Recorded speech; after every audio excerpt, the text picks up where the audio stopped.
Good evening. Um, like and subscribe.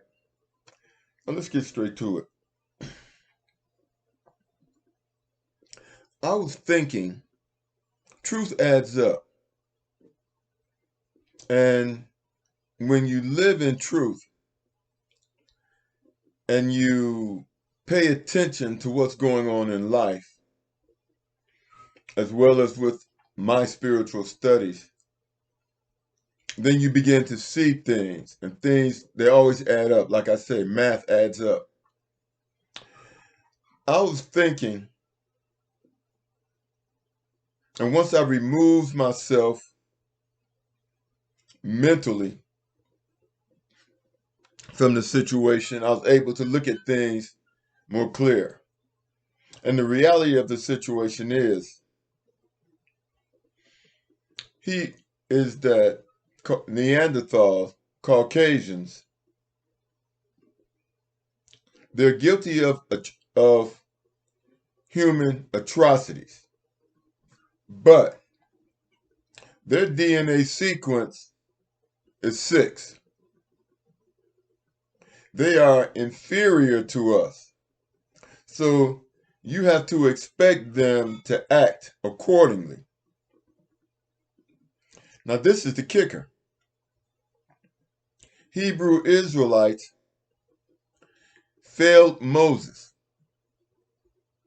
Hebrew Israelites failed Noah. And Hebrew Israelites are failing today. Hebrew Israelites are failing today. Your DNA sequence is 9, which means we have a larger capacity to think, understand, and most importantly, reason. We have a larger capability to reason. And the reality of the situation is that every Hebrew every Hebrew Israelite that calls him or herself a Christian has failed. Every Hebrew Israelite that calls themselves a Muslim has failed. If they call themselves a Buddhist, you fail. If you call yourself anything other than a Hebrew Israelite, you fail. Deuteronomy 28. It doesn't take a brain surgeon to understand what that says. If you can read it, you can understand it. And there's no excuse for you to call yourself anything other than a Hebrew Israelite. And if you don't, you're failing God again. You are failing God again.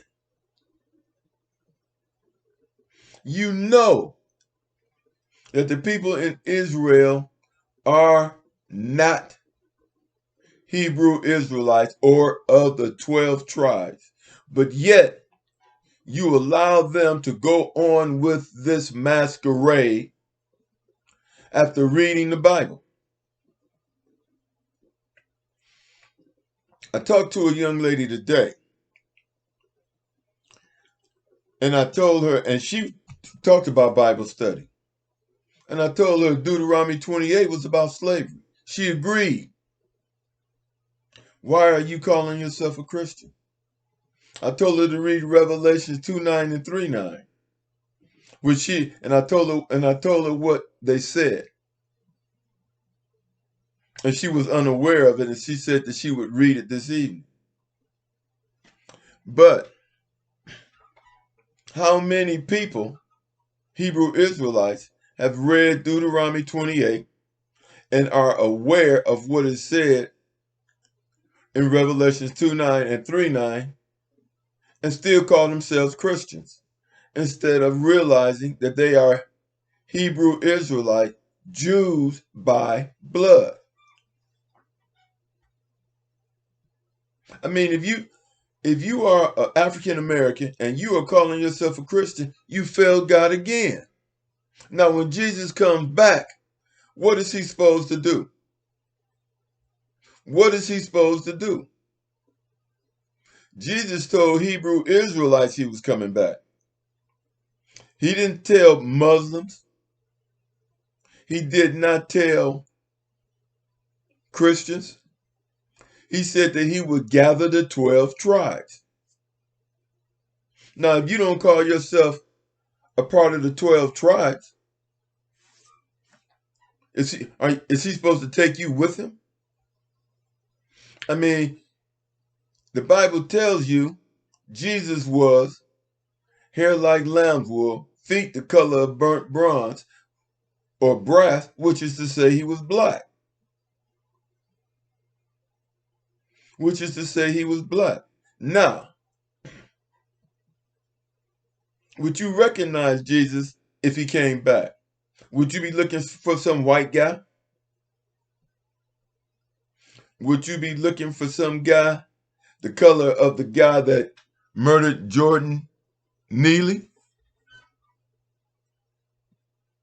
I mean, and I'm looking at what's going on in the United States. And the United States is Sodom and Gomorrah. It's Sodom and Gomorrah all over again. And you got rappers leading the charge. Because the only thing the record producers decided that they were only going to allow into the mainstream gangster rap because they knew that this would influence young children to try to duplicate their actions, and they could put them into privately owned prisons. Because the same time they allowed gangster rap and got rid of Tupac, who was a social activist rapper, when they got rid of him and he decided to break the narrative, they started then that is when the private prisons took off. And then, if you're not aware, they made a law that every state that does not fill those private prisons have to pay a penalty for it. And as I studied the thing, and as I studied the situation even more, all of this stuff happened all of this happened under Bill Clinton, a Democrat. The gangster rap, the private prisons, 3 strikes you out, putting welfare mothers back into the job market to receive welfare and work for minimum wage for corporations. So in essence, they could pay them that $7.50 an hour and then supplement their income with welfare, which is really subsidizing the corporations.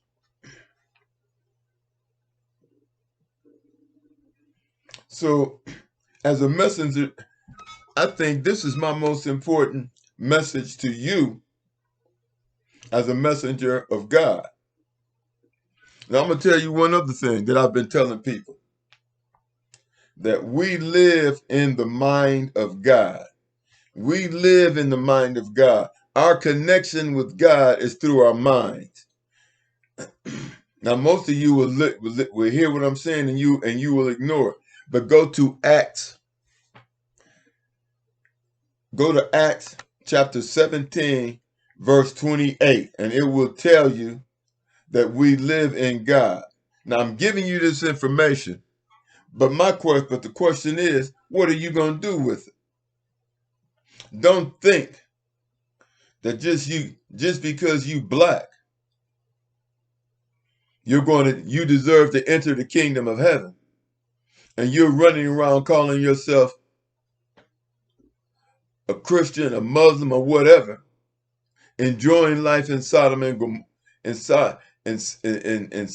Gomorrah, that you're going to enter heaven. It's ridiculous. And I wonder what, and now you got this chick, Brittany Griner, talking about transvestites should play in women's sports. Was this the deal she made for Biden to bring her back here? I mean, this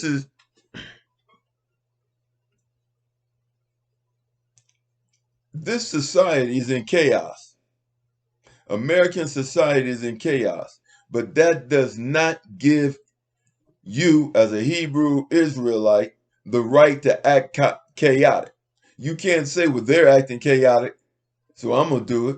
They're Neanderthals. They're expected to do it. But the reality of the situation is that some Neanderthals are more intelligent than most Hebrew Israelites. And one of the things I noticed that Jesus said in the Bible, I don't talk to the multitude because they're not going to understand me anyway. Jesus said he doesn't talk to the multitude because they're not going to understand anyway. And it's the multitude that you see in these mega churches. And those are not the people that he's talking to. There are a few individuals in the multitude that he's addressing and that he's talking to.